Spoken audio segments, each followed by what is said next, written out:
It's the 11th of October 2013 and we are at 9 Mount Nebo Road, The Gap, and about to speak to, we'll call you Richard. Dell, Dick will be fine. Dick, Paten and Dell, his wife, who built a house here in 1963 and have lived on the site ever since. Interviewing will be Janina and Robert Riddel. I guess we can start with Dick. When were you born? 21st of July 1935. And did you live in the Gap since then? I've lived in the Gap ever since. And apart from when I was away on business. And you lived in the family house Walton? Yes. Which was, what was its address? 980 Waterworks Road, The Gap. 980. And that's But it was Walton. If you look at the postal address back, it was Walton Ashgrove, Walton Enoggera, Walton Red Hill, Walton Red New Hill, South Wales. New South Wales, of course, until 1859. yes.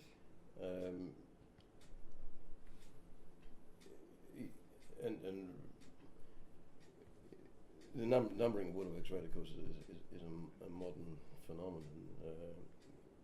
I just can't quite remember when it received the number, but it was probably in the 1950s or a little later. No. It was always the address was always Ashgrove, Yes. Ashgrove W3, although the name of the Gap is much older than the name of Ashgrove. The earliest surveyor's maps of just off the top of my head, I forget But the name of the you've done a history, haven't you, Oh, of yes, this area yes. for the Brisbane History Yeah, Group? no, So from it's the, all, for the Ashgrove Historical. oh, sorry, the Ashgrove And Historical part Society. And the of Brisbane History Group. Yes. But this area was known as the Gap at least as early as 1852, 1851, when Crown leases were granted over the whole area of the Gap for pastoral purposes, and a former convict, Darby McGrath, an Irishman, set up the Gap Sheep Station,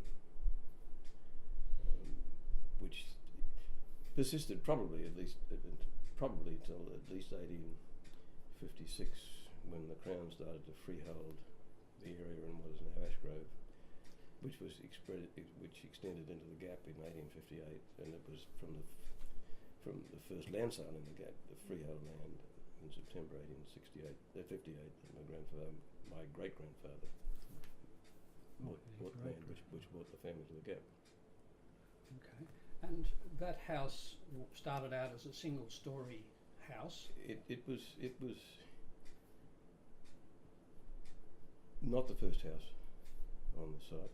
The first house, I'm told, which was built soon after they bought the land, had an earth floor, an open hearth, and was probably made of bark, I suspect. There's a giant fig tree on the site which was removed when the shopping complex was extended across as far as the border with the high school, and the fig tree was removed. But that fig tree was said to have been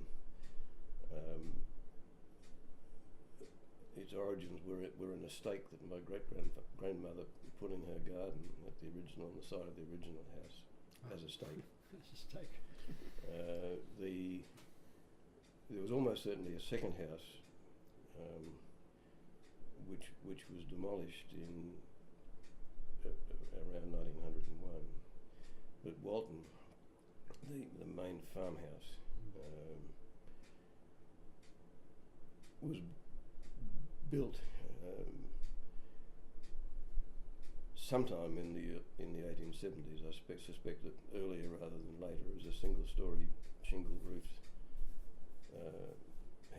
farmhouse, quite large. And then at some stage it got elevated to 2 stories. The second story was put on in 1901.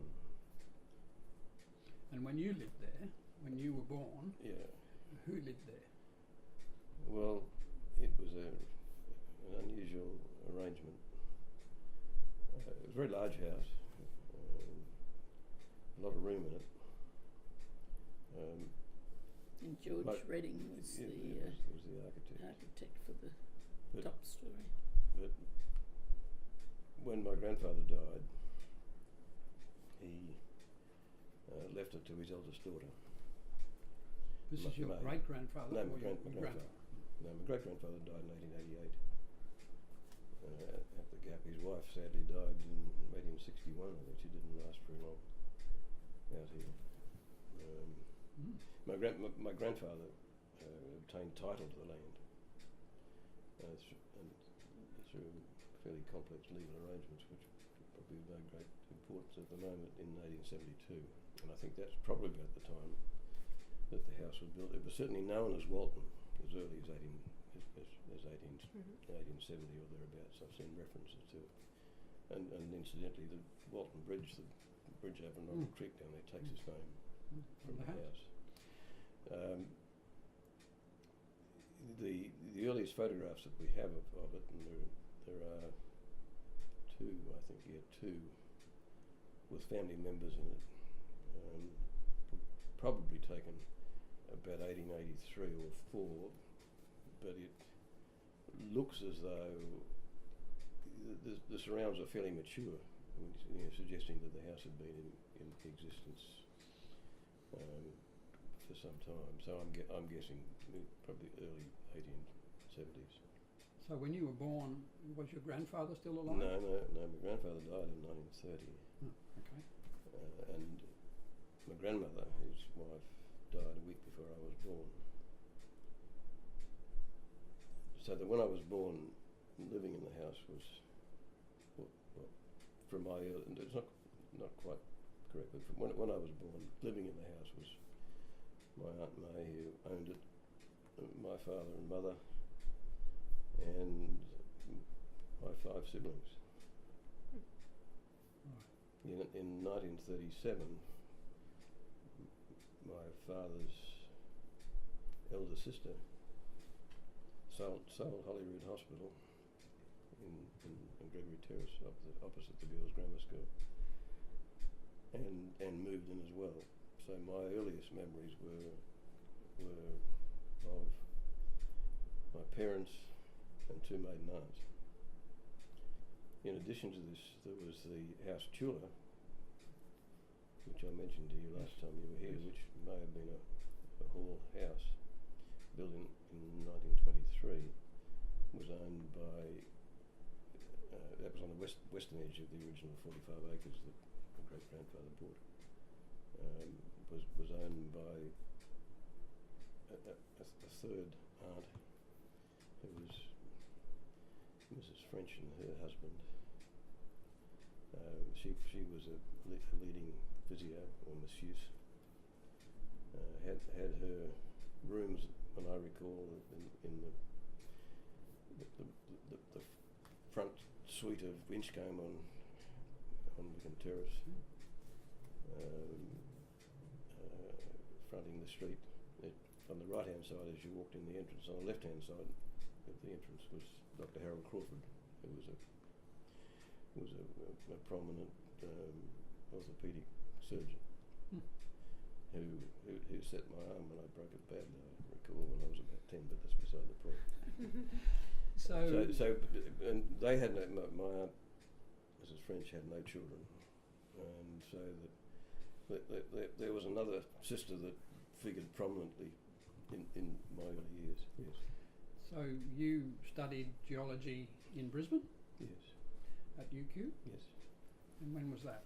I graduated at the end of 1956. Okay. And then you married when? 1960. 25th of March, New Year's Day on the Julian calendar. And in 1963, you commenced this house. Yes, I just to backtrack.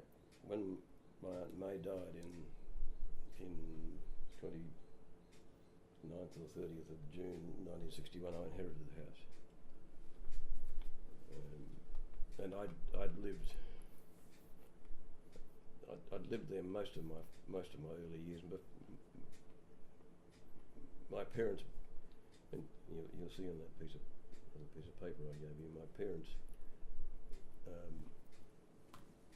bought back the land that they're on at the moment from the Catholic Church in 1945 and farmed here. So I spent some years living in a little house over there, but it was pretty cramped, and so I spent a great deal of time in school days and certainly all the university days down at Walton. So, did the Catholic Church build anything? No, that's another interesting story, and it's touched on in that piece of paper. Mm-hmm. When my grandfather died, leaving his estate in somewhat strained circumstances, and they were forced to sell virtually all the land that he had remaining, apart from the land that the house was on. A gentleman called Father Walter Kane, who had set up, along with I forget the name of the female in the arrangement, who except her pre-religious name was Wilson, I think, from memory, but it's all written up in some quite interesting books on the subject. Father Walter Kane set up the Filipinas missionary, the missionary of the Holy Eucharist, or some name like that, but it's easily found out. Yes. And built the White Tower at the Morris, what is now the Morris College in Ashgrove, the St Jude's Tower, and that was part of a seminary to train nuns and priests for missionary work in the Philippines.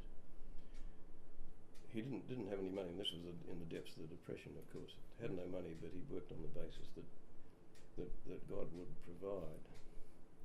At the depth of the Depression, he built this monumental building, and monumental in a real sense. It was full of marble and statues and goodness knows what. And he was raising money to pay for his dream with a newspaper and virtually selling indulgences, which sort of was frowned on the Catholic Church after the Reformation or thereabouts in the Middle Ages, end of the Middle Ages. But in the meantime, he was looking for a place for the mother house, because there were some allegations of unseemly goings on, as it was claimed. And he bought what had been my grandfather's waterworks paddock, which this is part of, and the area to the east, which is Brockhurst's paddock, which became a quarry, and Eagle Farm Airport was laid down by the Americans in the Second World War from decomposed granite that was quarried in it, which I gather was a source of some income to the Catholic Church. Mm. But Kane wanted to build his mother house in this area here, but the sale was protracted, and it wasn't until 1938 that the sale was finalised, and by that time the Vatican had got wind of what was going on with Father Kane and his indulgences in effect. They reckoned there were so many candles burning in the wooden building at the seminary that they wondered it didn't burn down. So his order was suppressed and Kane was dismissed, which was very interesting because he was supported by Archbishop Dewey, but I think the Pope's representative in Australia came and closed the whole thing down, and the land passed into the general property of the Catholic Church. But in 1945, my father bought it back again, and he'd come on difficult times during the Depression, which was why we were all living at the old home. 40 odd acres here where we are now, back from the Catholic Church. And was he a farmer? He was a farmer. And, What sort of farmer? There's a strong history of Ayrshire cattle in my family. They're well-known Ayrshire breeders, and in my mother's family, my mother's father was an Ayrshire breeder. My father's eldest brother was an Ayrshire breeder. My father and his younger brother were Ayrshire breeders, and in 1916, I think it was, he and my mother moved from Calvert, where he'd been farming with his brother, to Janina and farmed a mixed dairy farm at Janina. The land doesn't look like it's been used for grazing. It's a hill and it's got a lot of trees on it. Yeah, well, it has been. Most of the area that was cultivated obviously wasn't up here. The soil is surprisingly good. It's good soil, properly treated, will grow anything. But he had down on the lower area going back towards Mount Nebo Road, he had a large cultivated patch there, which in fact he grew flowers commercially in it for a while. What sort of flowers?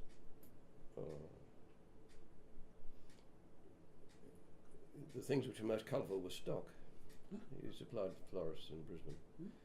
And all the usual things, but I always remember his fields of stock. But not roses or something hard. He did have some roses, but then he had small orchards scattered around. He had a marvellous mandarin orchard, and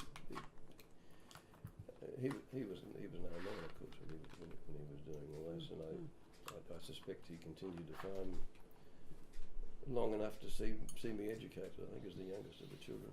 So, Dell, where do you come into this picture? Where did you meet Dick? And did you come from Brisbane? I came from Ashgrove, not nearby. far away.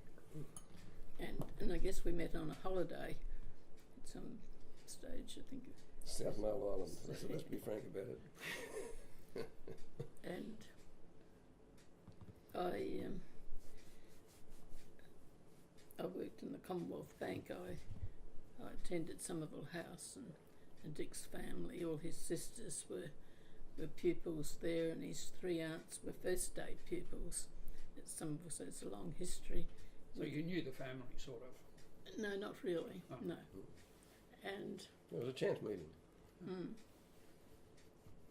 But it's in the right part of Brisbane. I mean, yeah. it's on the same road. Well, we went to the same school. Yeah. But the primary school, yes, we both were at Ashgrove not Primary School.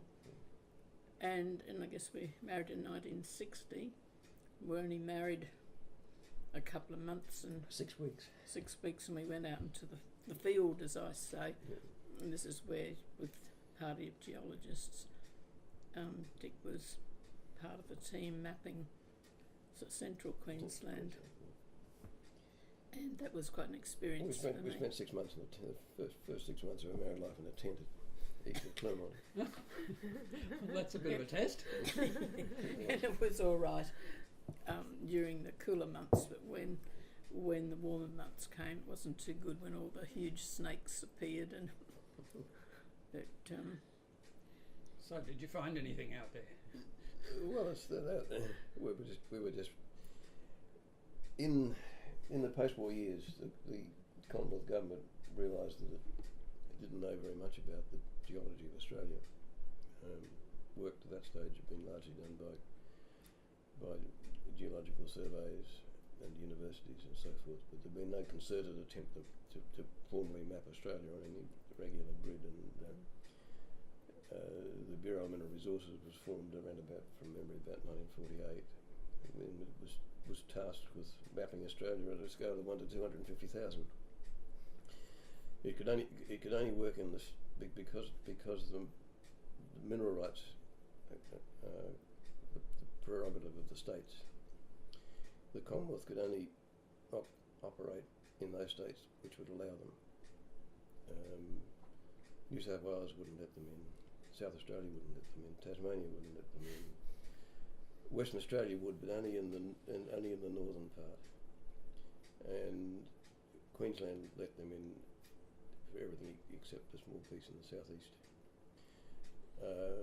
And it was designed to map the Australia's mineral resources.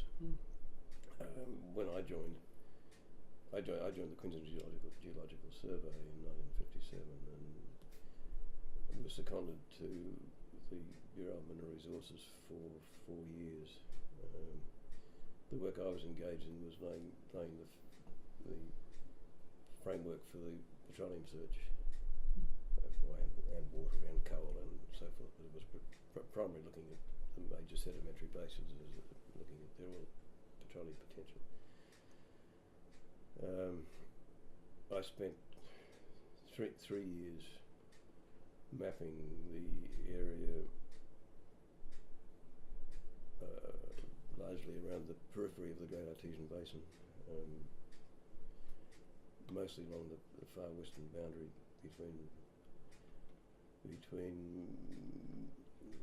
I suppose Birdsville and Boulia and a bit to the north. But I did reconnaissance work over the whole of the basin and up into the Gulf country. But in 1960 they started working in central Queensland and Central Highlands on the same basis, but also interested, of course, in coal and so forth. And that was how we happened to find ourselves outside Clermont. So when did you acquire this block? This block here. In 1963. Oh, just before. Well, we started, yes, in 63. I think the title deed probably dated from 63. It was a long and protracted exercise getting subdivision approval and so forth. But you were buying it from the family? Yeah, no, my parents gifted this land to us, and we provided them with some security in their old age, because when we moved here, when we started the work in 1963, my father would have been 77, I suppose. So they were I came along late in their life. So how many blocks was it actually divided into? This one. The land that the 40 acres. So I can't remember the details. I know they sold about 12 acres of it to my elder sister and her husband when Bob came back from the war. They kept 5 acres, which is the land which is still next door to us here, and the rest of it they gave to my brother Jim to farm, and he farmed it for a few years. I mean, he worked on the farm with my father from probably 1946, I would think. My father wasn't well, and my brother gave up school in his sub-senior year. So did your father see this house built? Yes. Yes, we dug the foundations together. We poured the foundations together. We cut the light poles, dug the holes, put them up. And he was in his 70s. Yes, he was a pretty fit man. Very active. But he had a stroke just before he turned 80 and died. So but my mother lived on for another until 1975. Well, it's the pick of what you can see around here. It seems to be the very top of the hill. Yes. And it's got a view through to the city, Yeah. to the northeast, I imagine. Yeah, or the east. No, it's the north-south that way, so it's the northeast, yeah. And it's got a view over the Inoggera Reservoir To the south. yeah. But it meant a pretty steep driveway coming up. Yep. And that driveway is now concrete, but that wouldn't have been built when the house was built. No, when we built the house, we had access through my parents' land. Oh, so there was another way up. Yes, but we put that driveway in probably in the mid-70s, I suspect. It was an interesting exercise because It was before the pool. Yeah, it was before the pool, but it was an interesting exercise because in those days you could be absolutely certain that come November you'd get horrendous storms.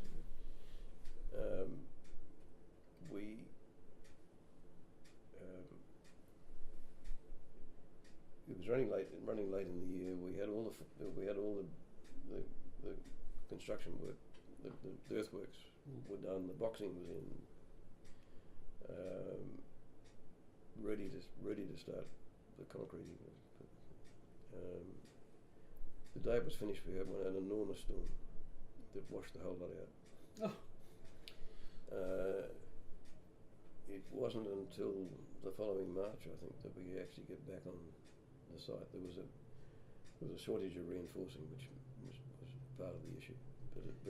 So we started it in November and finished it in March or April or May or something other the following year. So you hadn't actually poured concrete No, the first time? No. You just had it ready? We just had it ready with the boxing was in place. And the reinforcing. I don't know whether they can't have had the reinforcing in because there was no reinforcing available months later, which when they wanted to start, and that held it up, held the work up for quite a while. But So I used to drive my four-wheel drive up there. I could do that. All right, So did that cause you to rethink the design when that happened? no, I knew that you can't afford to open a trench in this country when there's any rain about because it'll wash it. Decomposed granite washes with great facility. Anyone who lives on the inaugural granite would know. So you approached Neville Lund? Neville Lund approached us.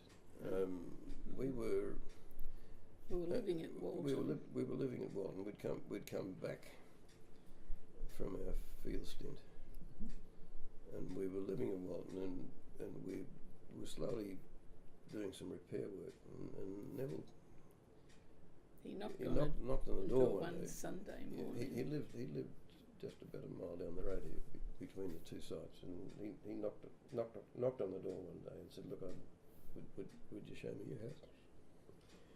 And that was our introduction to Neville, and we became firm friends and remained so for the rest of his life.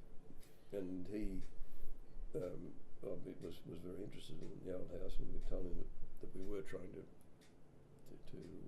we did intend to restore it and live in it, and we asked him to draw up plans. Did you know of anything else that he'd designed at that stage? No, I don't think so. We never heard of him before he knocked on the door. Because he did a house very shortly before this one in 1962 for the Stoddarts out at Fig Tree Pocket. Fig Tree Pocket. Do you know that house? Or? No. Do you know the Stoddarts? When you mention the Stoddarts, I know Stoddarts from the Gap, but I didn't think the home was designed by Neville. Their home in the Gap wasn't. No, they were in School Road. And they were living next to. So maybe different Stoddarts. Well, they could be the same same family, family. I suppose. Same family. Another generation. Yeah, this was George and Lynn Stoddart. George and Lynn Stoddart. This was the Stoddart who became the Swedish. yes. Yeah, the Swedish consul. I think RACQ. Yeah, I don't know whether there's a connection No. between them. I really don't know. And is that home still standing? Yes. And the woman Kate Stoddart, who grew up in it, Yes. has written about that house. Right. And I haven't tracked down the images of it, but I've read Yeah. the description. But that was 1962. Yes. So he did have a reputation Yes. as a designer of houses. Right. And I guess we'll find out more of that. Had he built his own house by the time that he had? Yes. Okay. Because he built that straight after the war. Yeah, it was not long after they got married. Well, you told me where that house is, but I still. It's almost directly opposite School Road, the intersection of School Road, but just back towards the city a little bit. There's another house being put on in their garden at the moment, which was moved in, and you can pick it because it's got cross braced veranda or crossed hatch veranda infills, so you can see it. His house is directly behind that. But to have a look at it, you'd need to go down, turn left into Settlement Road, and left again into Bromar Street. Yeah. And if you go right to the top of Bromar Street, which is a dead-end street, Neville's house is on the left Yeah, there's an entrance in from there. entrance. This was a new entrance put in when it was sold after Joy had died. A very simple house, which he kept altering, kept doing things in it. It was a very attractive house, but it was a simple fibro house. Well, I know it had Japanese elements to it. Yes. And but when does he start doing that? Was he interested in Japan when you first met him, or not? I think his interest developed in Japan during the process, because I know that he and Joy paid their first visit to Japan. I think when we were putting the carport on in 1967, 66, 67. Okay. So And that was the time, and then when he put the Shorty screen in across what had been our main bedroom when he extended. So it certainly dates from about that time. He must have had considerable interest in things Japanese before then. Yes, he created a sort of Japanese garden down there, and that was after we had moved into here. Yeah. He was always doing it. He was a great landscape. He learnt his landscaping from Mount Fink. And then he passed it on to us, I guess, when we were. Well, at the time, he was also teaching at QIT, because I was a student there from 1964, and in 1965 I had him as a lecturer. Yeah. And so that was a nighttime activity. At least he would have been there at least one night a week, Yes. and maybe more than that. So he didn't bring you up with a group of students at all, because he was forever bringing students up. And I may have mentioned And that clients. and clients, yes. And at that stage, when we put cork tiles down, and that was fairly new at that time, and he got all excited, having all the natural, the cork, and he used to bring his clients up, and there was one pharmacist from outside Bundaberg. Yeah, from Burham Heads, I think. And he was trying to talk her into putting cork down, and she wasn't too sure because it was all new. And I remember Neville bringing her up, and right at the front entrance, she at the time of stiletto heels and a really little tiny one, so she rocked backwards and forwards in front of the front door to see if it would. Would mark the cork. Yeah, and I was just about flicked. I thought, well, anywhere, but she really tried, because she wasn't too sure about putting cork into her house. So did you put cork in from the very beginning, or did that Yes. come later? Well, no, obviously. Well, we had bare concrete, we had concrete for a while, because we were a couple of impecunious young people. We had to start somewhere, so we started with the house. and Honan matting. Honan matting, we used Honan matting extensively in the lounge room and in our bedroom. As we all did. Yeah, for I a long, liked it. yeah, that's nice, and it's a nice smell. I don't think it's even available now, is it? Oh, it's difficult. We used to now. buy it by the bale. But it looked good. I liked it. Yeah. And there was an art in cutting through the squares so they'd fit, and gluing the squares so they didn't unravel and so forth. Yeah. But we put the cork down pretty early in the areas where cork is now, and we replaced a long time afterwards that we replaced the Honan matting with carpet. So the areas that are carpeted were just concrete for a but while. they were just concrete for a while. Yeah. And then they. Then we put the Honan Honan matting. matting. Probably put the Honan matting down pretty soon after we extended the house. I suspect that the lounge room would have been bare concrete for a while, for a few years. You said that Neville Lunt was initially drawing up plans to renovate the family house. Yes. And what happened, or what made you change your mind to? Well, we didn't change our mind. It was that we couldn't get finance. Couldn't get finance. Any homes over 15 years old, and so it was out. It was a pity, but we could get the same amount of finance to build this house, but they wouldn't let us put it into the old home. And when you think of today with these little tiny cottages, things, the amount that's is lavished on them. Yeah. I would think, looking back with the benefit of hindsight, Walton was a marvelous home, and if we had got to the stage of refurbishing or rehabilitating it, and it was in a bad state, would have cost a lot of money. It'd be worth a lot of money today. But it didn't have a setting like this, did it? No. Well, it still had 4 acres of land around it, at that time. Considering the sort of life that I lived and where my career took me, it would have been difficult for Dell bringing up a family alone for a large part of the time down there. And I think we probably would have poisoned ourselves on the lead from the lead in the lead paint. There was a prodigious amount of lead in the paint. And I might have mentioned this too in talking to you, that in the kitchen, the semi-detached kitchen at the back, it had a combustion stove in it with very poor ventilation, so it didn't burn very well, but it had the hot water running off it. And Dell and I used to run that when we were living down there as a source of hot water, because the kitchen, the old kitchen, wasn't in use. But towards the end, I was burning some of the lean-tos around the house in the stove, and I'd go down in the mornings, and there'd be great pieces of lead in the ash box. So the amount of lead that was impregnated into that timber was, and I mean, I used to do everything myself, so I would have sanded all that old paintwork myself and so forth, and taking no precautions whatsoever. So this one saved your life. So I think it may well have saved the life of our children probably too. Yes. I would think, yeah. But who decided where to put the house? Did Neville advise on this? This one, there was only one place to put it. On the top? Yeah, There was about, I think, 6 feet bulldozed off the top to, for a flat area to put the concrete slab. Yeah, the house. Step back. It had been Father's intention to build his permanent house here. The house that we lived in just over the brow of the hill back there was to be his garage, which he built himself with concrete blocks that he made himself. Is it still there? Yes, yeah. The concrete blocks that he made himself with timber that, whether it was timber, he had his own sawmill that he'd put up down away there. He was cutting timber off the property because he ran out of timber to use.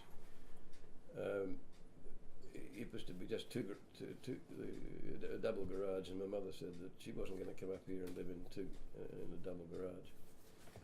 And so he put a little dining room and another bedroom and a kitchen, and she said she had to have a septic toilet, so he had to build another concrete brick outbuilding down over the brow of the hill a bit, which he had a laundry and a bathroom and a toilet. But he always intended to build right on the top of the hill, and he started by hand removing the top of the hill.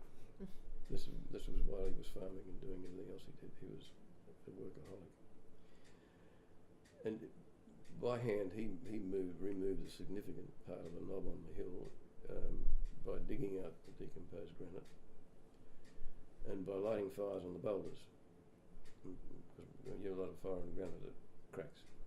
And you probably wouldn't have had too much in the way of water to throw on it to make it crack even better. But with the debris, the rock debris that he took off, he built a road up from his house to the site, which we call the Burma Road. The rock work went into a rock wall, which is still there, which gets up to about 4 or 5 feet high in places. You can't see it for the vegetation at the moment, and I must photograph it before I go. This is right beside our front path where you come up. Where you come up. It disappears. It got subsumed by the later earthworks, but it disappears underground. But it used to come almost up to the tree that's got the TV antenna on it. That was about the end of it. Just near the entrance, near the doorway. But it's on this side. On that side. Oh. It was a wonderful construction. It was a mark of my father's ability and determination and perfection.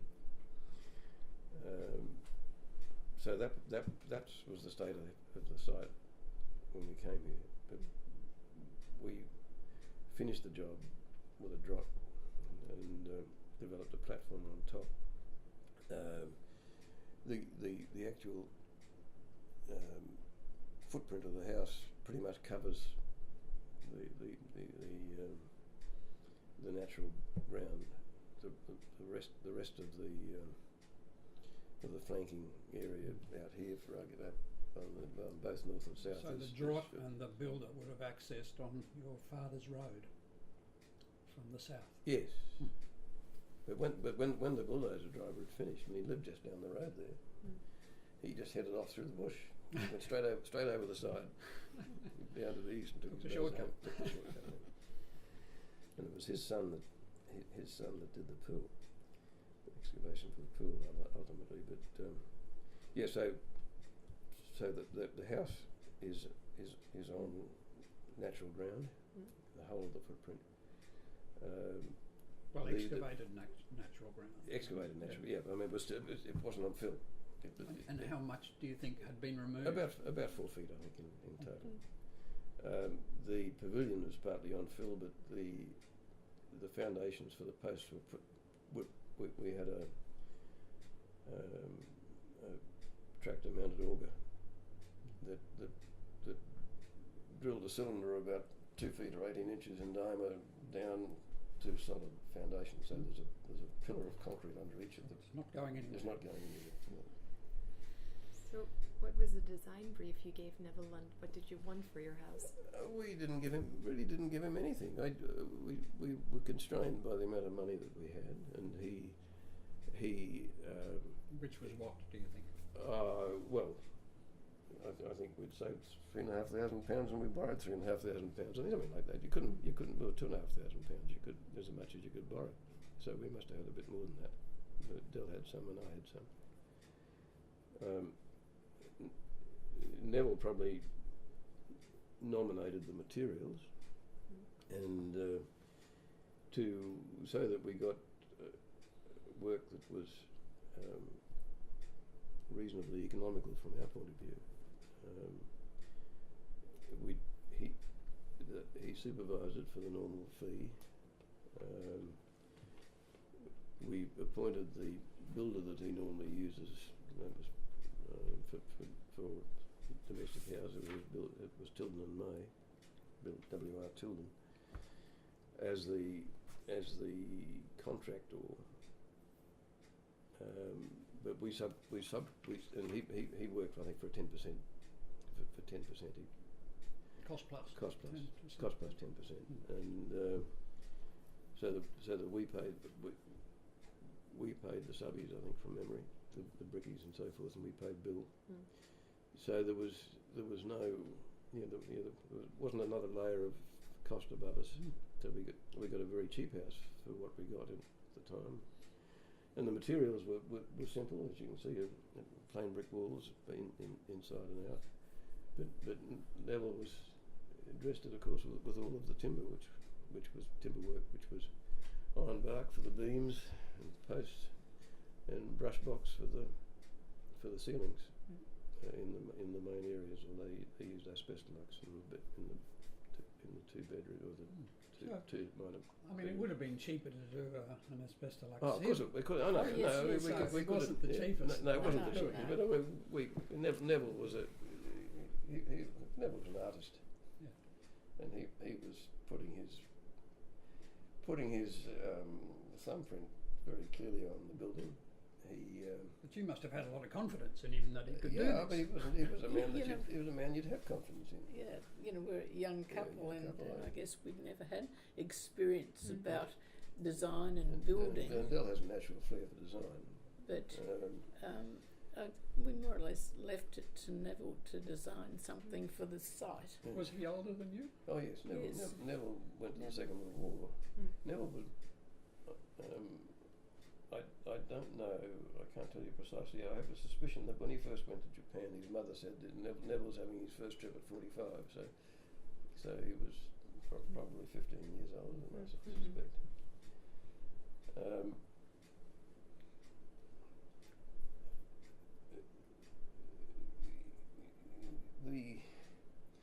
I don't know that he intended to have all the timber work when he started, but it grew with the house because Neville used to redesign the house every day. he used to come up on his way to work before he went to work, and he'd draw the details that he wanted on a piece of timber or on a brick. And on a brick, I think there's a and couple of bricks around with still that's with a little sketch yeah, on. when we And this replaced the was kitchen, instructions, his, you know, for yeah. the brickies what to do. His writing is permanently on the brick wall behind the timber brick over there. And I photographed it at the time. Did you meet any of the other people who worked for him? Any of the Not really. younger students that Not were really, there in not the office? really. No, he used to bring, you know, Dell know more about this than I did because she was at home and never and used to you come know, up. had a baby and a little toddler, and he would bring them up, and he just, I think I might have said to you about how he'd open up the linen press and everything, and when I first moved in, everything was neat and tidy, and then after with 2 little E's, you know, I'd just throw the towels in or fold them up, but and then I think he gave up. I used to get in the end a little annoyed. He'd open every cupboard right through and showing his work. So Neville got some of his return in terms of using this as a showplace to trying to sell to his sell his clients items. into timber ceilings. But he didn't take you to anywhere when you started to build. Did he show you any other houses? No. Well, he didn't No, show I you any don't- of his, but No, we would have seen his house, of course. But we used to. I like He- what I saw of yeah. his house. Yeah. It was interesting inside. And this is a mirror of his family room. He had white quarry tiles on the floor, but he had He one had of those the pot-belly stoves. Swedish pot-bellied stove, And and it was a bit different, but yeah, these were things we'd seen, and he could convince us. Were they? Because I think I said to you, we came up one morning or one evening, we discovered the brickies had put what to us was a church niche near the entry, which horrified us. and he said, "Wait, wait, it's the overall yeah, effect, overall you know." effect, and he was dead right. And then he lined it with timber. yes. And I just love it because otherwise it would have been a blank wall. But I mean, I would have put some sort of something artwork there. But it was it's a nice little piece. very happy arrangement. He used to take us to his buildings afterwards. When we went to the Japanese consulate when That's he right. did it over at Kenmore. But that I was remember. after we That was built afterwards. this house. And he took us to some of his homes up at Paten.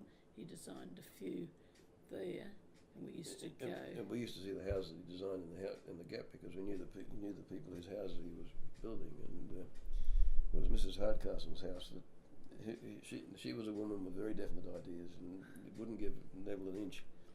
She lived quite close to Neville. She lived in the same block as Neville, and he built her a nice house, but it clearly wasn't finished as he wanted to be finished. And it had he put quite a deep square pond, rather like the one that he had at his house outside the front door. And Gwen Hardcastle, the owner, insisted on putting concrete frogs, I think, up on it. Or the concrete frogs went around the edge of it. Yes. And Neville used to look after the house when they were away, and he went up one day and he dropped these frogs into this deep pond, and they were never seen again. I don't think Gwen ever found out what happened to her frogs. But he built a nice timber house, and both these houses are still there, on the corner of, directly opposite School Road, where it comes up into Woodworks Road, going back down on the corner of, is it Coinder? What's that street? It's, That's not Coinder Street. No, it's Chippenham. No. Anyway, it's the street that is almost opposite School Road, and the timber house on the corner of that he built for people that again became good friends of ours. We got to know them through there. It was a fully timber house, wasn't it? And what were their names? Thomas, Colin Fay Thomas. It was Gwen and Gil Hardcastle. And they were the next house next door. So he did Alan Willing's house too, I think, didn't he? But that was much earlier. Yeah, I couldn't That was say. just a plain brick house. But were you aware of things like the Lennon's Hotel? Yes, he used to take us. Yes. He took us to Lennon's Hotel. He took us over all that. I remember. And Yeah. the annex to Parliament House. I mean, I don't think we went. his firm was responsible I for don't that. think we saw that. We certainly saw Lennon's, and Neville In the was new bar there. very excited with. And the one the Milano, he did something under. Was it That's Milano? right. He did something. Well, And his Hessian Robin walls. Gibson, I thought had done the Milano, but No, underneath. underneath. There was a. Well, we're not confusing that with Lennon's, I don't think. But he had Hessian on the walls. Was that I Lennon's or can't Milano? recall. I can't remember. But anyway, there was in one of these establishments there was a modern eatery, and Neville would use Hessian. Did he use Hessian here? We used Hessian, but under his influence. But it wasn't stuck to anything. Where did you use it here? The only Hessian we've had here, I like the texture of it, and I had curtains here. We had Hessian curtains originally, yes. Joy de Grucci, do you remember? Joy Yes. had Craftsman's Market. She did all our curtains, and I chose the Hessian. It was an olive green for here. And not Maramecca. That was before. The Maramecca, yes, she did all the Maramecca right through, but it was here in this room that we had the Hessian, which faded very quickly. In fact, we're cleaning out now, to move out of the house, and I came across all these because I love olives and khaki tablecloths. And there's a whole lot that I've been pulling at various cupboards, circular ones. I remember when her daughter Jenny was having a party and we were hiring circular tables. So I made up all these khaki tablecloths and rectangular, and I've got a huge big bag of them, and I thought I'll give it to the Lions. They're having a garage sale. Someone might like Hessian, and or also I'll dump them. The front on the speaker enclosure in the lounge room was black Hessian. That's And right. it still is. Yes, And it's still there, yeah. So, coming from this late 19th century house to this very modernist house, how did it compare when you moved in?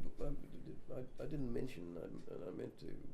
We bought quite a lot of it with us. The front door is from the old house. Oh. The big mirror in the lounge room came out of the music room in the old house. So the old house was destroyed at that Yes, time? it was demolished. It really wasn't in a very good condition, although it certainly could have been. If you'd had the money, it could have been. Whose recovered. idea was it to integrate these elements? Was it at your request, or was it Neville No, who it was suggested? our request. We were going to use more of them, but we ultimately. We were going to use all the old doors, big wide doors from the old home. They've been a bit adjusted over the years, and the tops and bottoms weren't parallel and various things, and finally we decided it was too much trouble. The pieces of the cedar mantles and so forth, there was quite a number of them around the house, the bench on the way in, the bench in the niche. There are bits and pieces of that were built in the house. So the materials that you used, that Neville suggested, I mean, did you ever have any qualms about having white brick walls? No, I don't think so. No, I think Neville took Dick off to the Newmarket brickworks, and they came home and said, "What do you think of this?" Can't argue with that. No. but having the house on the market now, it was just incredible. Mind the cord, Dick?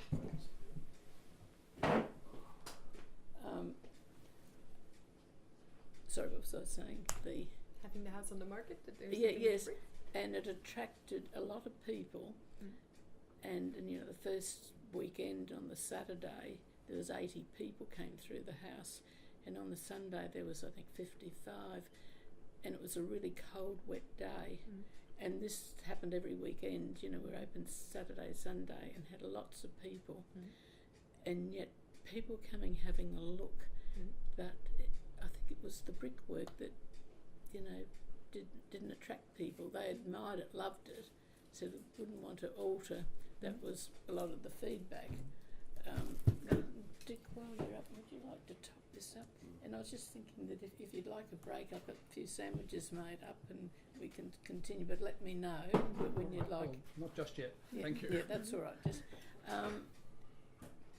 yes, so it was interesting, and I think it was just the bare brick walls. And I looked at it as a canvas and just put lots of things up. And when we first moved in, the house was pretty bare, and Neville came up, I suppose, about a week after we had moved in, and he had a painting. He took it down from his entry and brought it up here. We had it down beside the fireplace in the lounge room, and that was our first piece of artwork. Is And that the one that's now in the bedroom? Yeah, yes, opposite the bedroom, yeah. And then we used to go off each Sunday to various art galleries and look at the artworks. That was Neville that introduced us to that sort of lifestyle because... Johnson Gallery? Yeah, Johnson Gallery. yes. Kennigo Gallery. Those are Carl McConnell big cups. Cups and jug that we bought from Kennigo Gallery back very early in the piece. So we used to enjoy our Sundays and then have a sort of al fresco lunch and because we were both used to, you know, the roast dinner in the middle of the day on a Sunday, and this was a whole different lifestyle to us. Yes. And being young, you know, we enjoyed that. So that's the nameplate off the old house, which was out at the road. We've had it screwed on the wall here ever since we moved here, and I took it off and it was to be sold. But this is a piece of one of the mantles from Walton that it's mounted on. I'd kept a piece of it all these years, and in fact I've still got a couple of pieces out at the end of the house, and we'll take that with us. So, I mean, all the timber is left unpainted.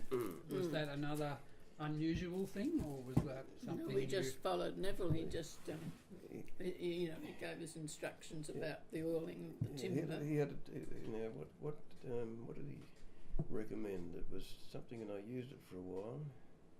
He had a proprietary name. It wasn't creosote. No. Was It it was black. Was it vodka? Yeah, the creosote I think No, went on we to the did timber fence. with the timber fence was creosote. No, it was some. Was it vodka? Was that some sort of a patent oil of some sort, which we used for a while. You need to mix it. No, we started off with a proprietary thing, and ultimately I mixed my own with linseed oil tips and terabene, and I kept it oil, but it started to get shabby in the timber work. You know, after 30 odd years or 35 years of not being painted, the timber work started to deteriorate. So we painted it all slate grey, all the timber work outside. And the timber work outside always used to be Mission Brown. Do you remember that? That's right. We got on to Mission Brown eventually. No, but it was an oil. Yeah, I had. But It was brown stain as an oil. Yes. I was putting brown stainers in it eventually. And it was so originally it was all stain, no painted. No painted. And that's where he was very proud of the fact that there was no paint. paint Nothing was painted in the house at all. And he'd bring up clients and sort of say, "This is all natural. This the Sophites just and the grey. Sophites must have been just in its natural state, and Neville. now would you like one? We used a box guttering originally, but there's so many leaves around it was a failure. Neville didn't believe in guttering, and because, as I understand it, you were required by council ordinances to have guttering, and he pulled the guttering off his house. That was after his trip to Japan, where they didn't have to drop it. The idea. So he just I mean, and I said, what happens in the things? Well, that's the origin of all the pebble pits around the house. You might have noticed it. So it changed. The chains. Yeah, the chains and the pebble pits. But you'll see them. This one just outside there. They were never drains, but they were there for appearance. So where did the water go? Oh well, it goes down. Goes downhill. We have drains from all the chains. You know, they So fall into a pit. did you need a water tank here? I mean, did you have We've always had. you got the waterworks. We've always had town water, but when we moved in, we had a problem with the electrician, and the house was all completed, and we're just waiting for the electrician to connect up, and we needed power for water, you know, for our pumps, and for some reason, I don't know what it was, but he just didn't turn up. And Neville was getting frustrated, and we were getting frustrated. So Dick said, "Right, we'll move in." So we're moving in on the 1st of March or something. Without power or water, and we had, you know, lamps at night, and we just thought this might give the electrician a hurry up sort of thing. We were buying water. We had a tank near the top of the hill. The old stands there. If you look on the side of the driveway, well, no, it's broken up now. But we had the pump was over at my parents' house where they had power, and they had a pressure pump there and a tank which we got someone to come and fill every time we needed it, and then it reticulated into the house that way. But it wasn't we couldn't get water onto the block until they finished the big water tank on the hill over beyond us and put their new pumping system in. Mm. But that wasn't too much later. When with our neighbours, we actually laid a water line along Waterworks Road from the council supply down somewhere near where the bus terminus is now, and we had a tank on our corner and had a pump. There was a tank filled with a ball valve and a pump down there, and a tank up here in the carport, which we used to pump up and fill every day, and we had a pressure system running off that. But later on, we got rid of all that. We got a when the council began to lay water closer to us, we moved the tank where it is at the moment. Put a big pressure pump on that, so that everything's down the bottom of the hill, and we got all the water we need. So did Neville choose light fittings and? Yes, he did. Yes. Yep, those Neville's light fittings. And No. furniture? No, we bought all our stuff we had. But you've got some nice pieces of those leather couches. Yes, that's Dell. We bought those is it Nattusi? The Yeah. Italian So they're ones. quite recent. No, 25 about, years. In the 70s we bought those. I can't think what we had before. Oh, we had that. we had chaise those. longue. We had those chairs. Those the Danish. chairs, and they were bright pink. And where would you have got those? From the Danish design. The Danish design. Have you heard of them? Yeah, Danish quality furniture. Yes, Is that the one? yeah. That's what And- those chairs are. And I'm not a pink person, and I had seen them, and we had to wait till we were, able to afford them, and I decided I'd get a yellow. And when we went over to order, they changed the warp in the wool, and so the colour I wanted, this yellow, it looked more browny than yellow, and I didn't like it. And to think we'd waited all this time to place an order, and we looked around the showroom, and they had a bright pink, a deep kind of, because I'm not a big deep pink. a bit like that, not quite. Yeah, it wasn't And- too far short of that. And Dick looked at me and we said, right, we'll have pink. and then I had to think, how am I going to tone the pink down? They were nice. I liked And them. they worked out well, and there was a Marameka big wall hanging above the fireplace in black and white and a charcoal grey, which helped tone it down a bit. And it was on Honan matting at that stage. And you used to look at magazines to I guess be informed about I guess so. interior design? I guess I or was did you? always Yeah, interested tell us in what you did. design, and so yes, I guess I did. But Was it under influence from Neville? Did he Oh, show you things? And no, well, when we first moved in, and I think we were only in about 2 weeks before the electrician came to sort it out, and then we only had power. Remember that in Yep. half the house. And he had to go and drill along a line of the brickwork right down the hallway Pour some water out along.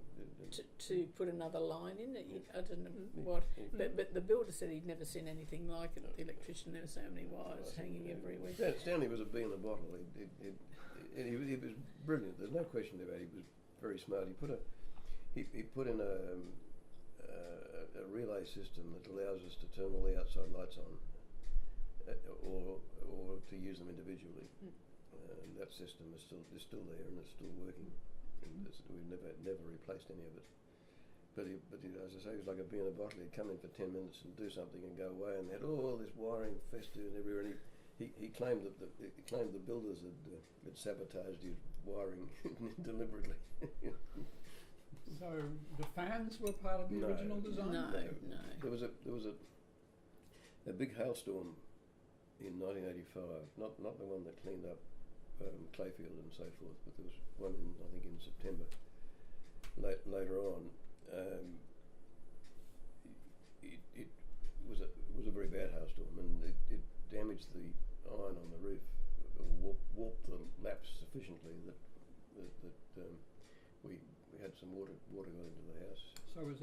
and we replaced. It was ordinary. I think it was spandeck or something like. It was like squared off corrugated iron. I forget what it was. Spandeck is right. Spandeck, and the insurance replaced the whole roof. With the same material or something else? Maybe they replaced it with spandeck. It was something else originally. I just forget, but they replaced it with whatever's up there at the moment. And at that time, while they had the roof off, we because you can't get into the ceiling space without taking a sheet of iron off, and we had the wires put in for the fans. But this opening. That was all part of the original. Part of an idea about ventilation. Yeah, I guess. There's also some vents in the two end walls that are venting, presumably the cavity. Any other devices that Neville came up with to sort of? Has it got insulation in the ceiling, for instance? It had some sort of cloth insulation which should be replaced. We did price taking the roof off and putting insulation in, but we didn't ever go ahead and do it. But when we first moved in, Neville took us off to Craftsman's Market, which was Joy de Grucci's, and when he said Craftsman's Market, we hadn't heard of Craftsman's Market, and we thought he said Kratzman, and we were really puzzled, and we thought, why would he want to take us to the Kratzman? Because I think that was... It was a builder built tall brick. And so it was a pleasant surprise. Yes. And so that was where, we didn't have much and we went over there. So I was influenced by everything there. The dinner services, the glassware, everything. We used Craftsman's Market almost for as long as it was there, I think, didn't we? And they did some of that framing there too. It was a great relationship. With Joy and Graham. Has Graham retired? Yes. Yeah. He's living in Toowong. Right, okay. No, Joy, did you know Joy? She's an impressive woman. Yes. She was always a great one for wearing the Marameka clothes. And that's sort of a bit of a surprise to me, they were so bright. And then after that, I was won over, so then I started wearing them. So did you ever... Well, the other thing we did, of course, was to put low ceilings in the confined areas to give the impression of greater space. And when you come out of the low areas, you get the impression that you're in somewhere much more spacious. So did you ever go to the office, to Neville's office? Yes, up in... he was up in Leichhardt Street. Yeah. In an old house. In an old house. Yeah, and quite a substantial old house. Yeah, stone. And the Design Arts Centre was underneath, and we used to go to a lot of the gallery functions there.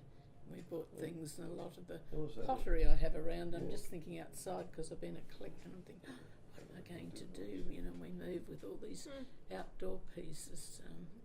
Because the Potters Association had the house next door to that. That's right, yes. But they weren't there then, were they? Or were they? I don't think so. I don't remember them being there. Celia McNally owned all that's of that. right, yes, and the building on the other side. Was it Joy Bowman on the other side of the road? Yes. Joy Bowman, yes. And so it was a bit of a centre. And yes, it Conrad was. and Gargett, the firm that I now work for, was there too. It was on the other side of the street and in a house on the corner of Downing Street, next to the one that, London knew. Yes, because Neville, in the end, in his home, he had the old Downing Street sign up in his wall, and he's found. But at some point, Neville moved the office to Toowong. I thought. Yeah, I don't think we ever. He was in. Wasn't he in Elizabeth Street, Margaret Street at one stage? No, I thought towards the end. The Design Arts Centre moved down there. I know it did, but I had an idea that, Neville's, when we last had, not too long before he died, when he gave me a copy of the plan, I had an idea that they had their offices in Mary Street at that stage. Well, that might be right. I could be wrong about Toowong. I just had an idea. Look, I don't know. It's all so long ago. But it was a very happy relationship, which, with all the spin-offs of the galleries and people that Neville knew and liked, it gave us quite a rich cultural period, really. And what about, I noticed the initials on the drawing, your working drawing from 1963 is somebody called Don Wright. Did you ever meet him? I don't think so, no. So what was he? Was he? He would have been an drawing up architectural student before me, like he would have maybe been Yes. an architect by then. Yes. He, Did you work for Neville? no, but I just had him as a lecturer. Mm-hmm. And I worked for Conrad and Gargett, which was near them. Yes. So I knew people who worked in that firm. Yes. How big do you think the firm was? I mean, how many people worked there? There was a few, Morris Hurst, and Yes. You met Morris? I think we did, and he moved up the coast. Somebody went to Townsville. Yes. Their office in Townsville. Black. Was that Black? Was it? Ian Black. Ian Paulson, did he? Paulson. He was also up in. Yeah. They after he built this place, the firm seemed to expand quite a lot, didn't they? And it was Lunhutton and Newellwood, and then it became Black and Paulson and so forth. And we used to hear a lot of what they were doing. I remember Neville getting involved in the government precinct down there somewhere. Yes. Well, they were advising on what should be built around where the Bellevue had been removed, and it was they were going to build something. I don't know whether he ever took us down on any of that, but I remember him talking about it. And they did some exploratory work with Skidmore, Owings and Merrill, who are the biggest architectural firm in America, and they came out to Brisbane to work with Neville's firm and come up with some strategy for the government to do that area. And Wilbur Smith was happening at that time, and the Riverside Expressway was built. Brisbane expanded somewhat. The other thing I think before we moved in, when I guess the house was almost completed, and Neville mentioned of the lighting plan, or it must have been earlier, because of all how he with the lighting. Oh, the detail around the lighting. Most of the lighting's recessed into the timber. The timber. That would have been early in the piece. That was one of his little details. He never liked lights, sort of in the centre of a room. So you had the rows with things laid around, all these that are recessed. I mean, he would have been the inspiration for these sorts of things. Yeah. And I suppose that makes it much easier to put a fan in the middle, because that's right. There's many places you can't do it because that's where the light is. Yes. So I'm interested with these new people that have been moving in, because they want to change all the lighting. So Oh, really? We don't know. we don't know. Well, just something that the agent said They're coming to see us tomorrow. But So what about the kitchen? Tell us about the kitchen. the kitchen, I love the kitchen. He designed the kitchen, the original kitchen, and that was all the cedar ply, wasn't it, Les Bailey? It's been redone. It was redone. But I kept it to as much the detail as the original one. So when was it redone? It was about 1998, I would think, somewhere in about then. It had a cabinet across. It had a cabinet across here, which is now in my little. And that little column there, room. which is a piece of a mantel shelf from Walton, it was set in there to fill up the groove which was cut into the pillar to carry the. Right, and you still have that cabinet here somewhere. It's in the laundry. It's in the laundry. And it's been painted. But Robin Richford, he designed this new bit here with the lighting. Element at the top. And we were faced with the problem of the original unit there had a fluorescent on top of it which reflected up onto the roof, onto the ceiling at least. And one underneath. And one underneath. And so we were faced having taken the cabinet away that supported what we were going to do, and we thought around, and I just asked Robin to design it, and he knew of some cedar planks up at a house at Red Hill,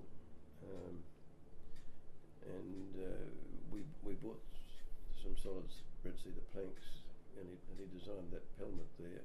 But at the same time, Neville, the buffet in the entry between the dining area and the entry originally had a chipboard top, and the chipboard was quite architectural. Once you sanded it back and impregnated it with something, so it was all we could afford at the time. But it was still quite an attractive top, and that was there all that time, but we replaced and put a solid cedar top on it at the same time that we put that pelmet in. But having a piece of furniture there that's sort of in front of your, well, you come in the front door and you can't go straight That's into right. the room. Yeah, you have to go right around or this piece. left, yes. And I think that may have been a bit off-putting too for people coming to look at the house. Well, the dining room is a bit small. That's the problem. You know, if Neville had, it was something we thought we should have done, was to extend the out level with the kitchen, have a larger dining room, but we never did. But if we entertained, we always went outside to a large table outside. It does make the house though different to Yeah, other houses. That gives it a character. I love it. This is I love right. the entry. I wouldn't change it. Again, there's anything. If we'd ever had done anything to it, as Dell said, we would have perhaps extended it out under the eaves to give you a bit more space.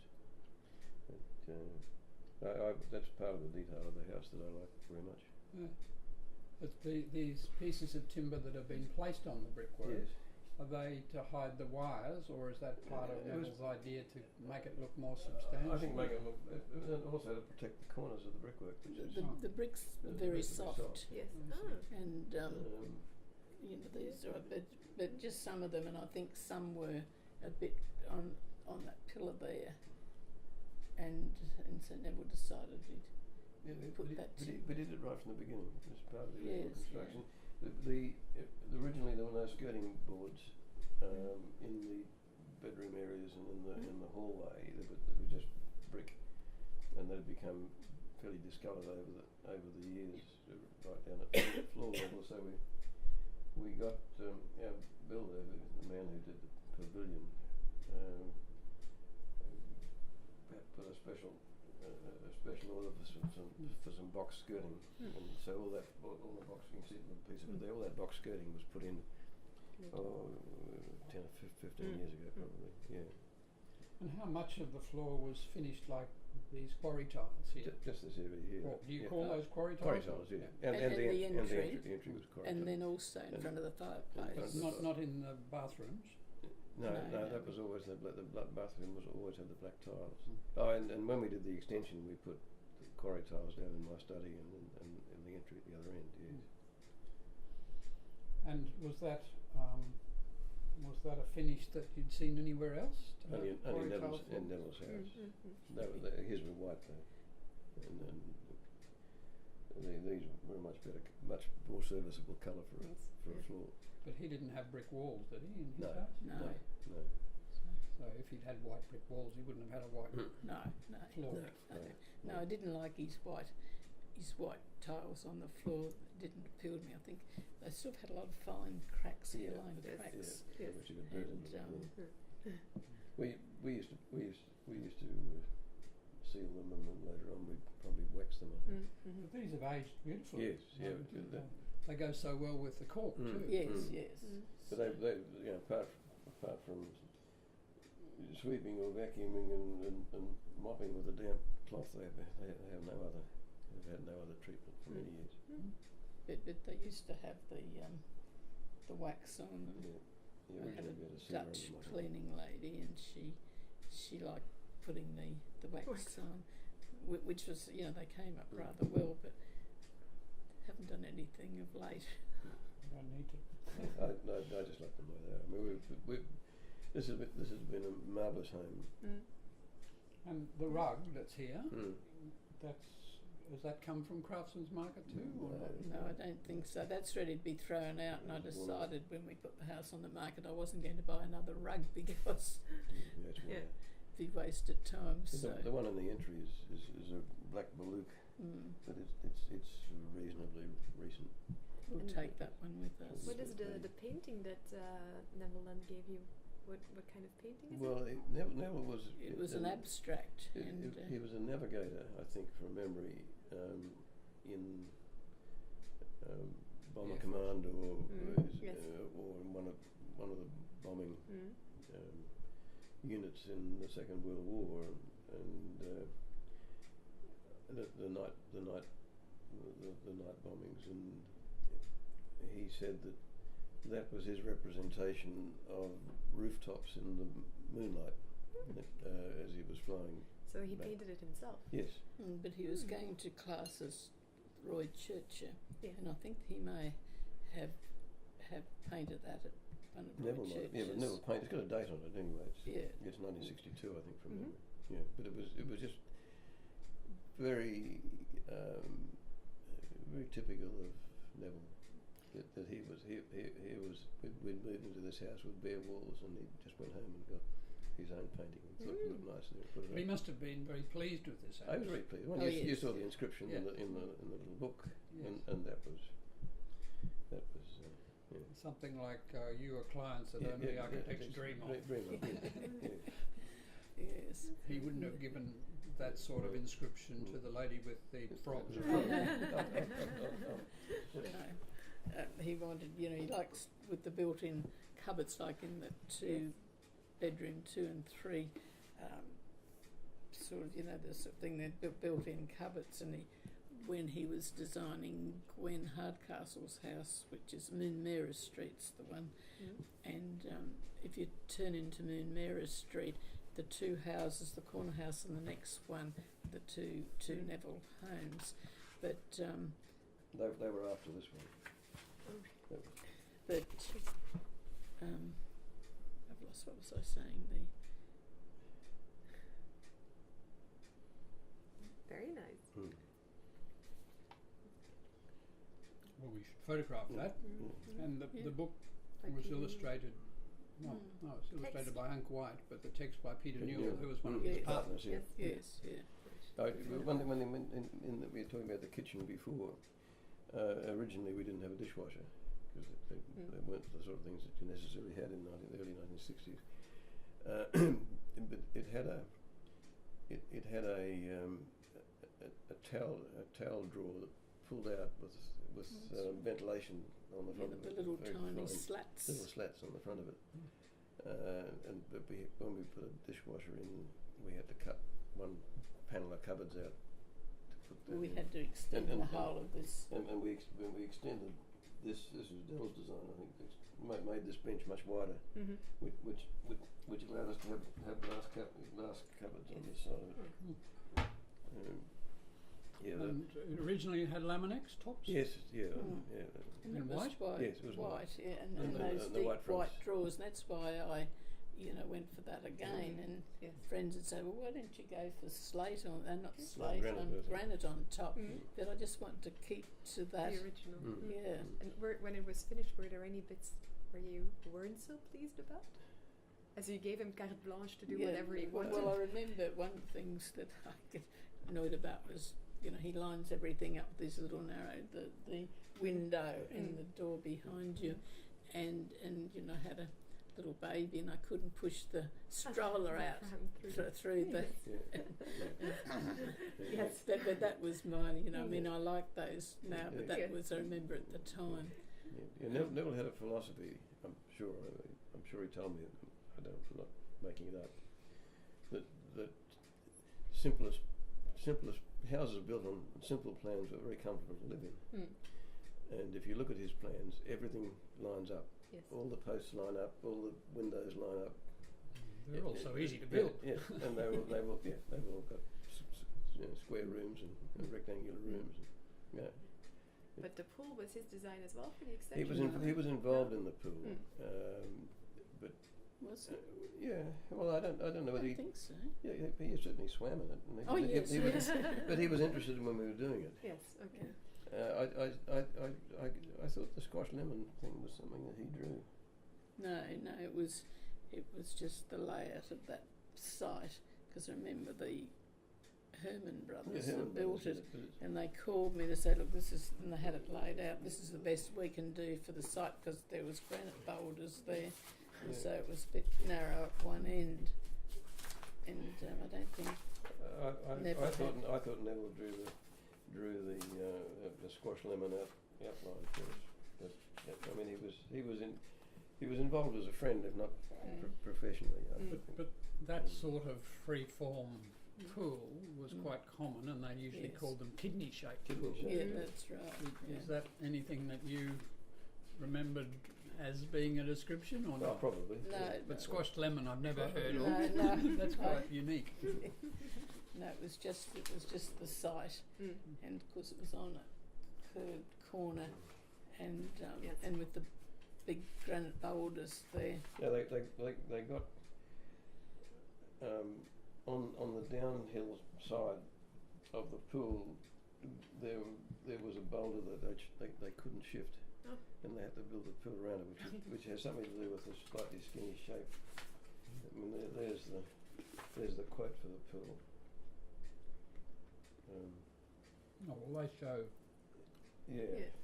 pool. Yeah, well, they were one of the early pool builders that had that free form, and I guess that's why we chose them. I had seen some of the pools illustrated in pool books. And you mentioned that for his landscape, he was trained by Fink. Fink. Was Yes. he involved in landscaping? No. No, No. I don't know I don't know what the relationship with Arne was. It was more like I think they were just fellow professionals, and Arne was just giving you some advice. If you're interested in the price of the pool, the quote was for $6,268. Or in dry weather, or in wet weather, $6,368. That was the quote.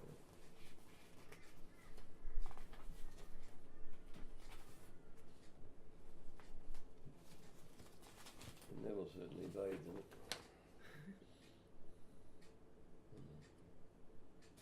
It's not quite that shape. No. Oh, that's Neville's drawing. No, this is So the company. Pleasure Pill's drawing. So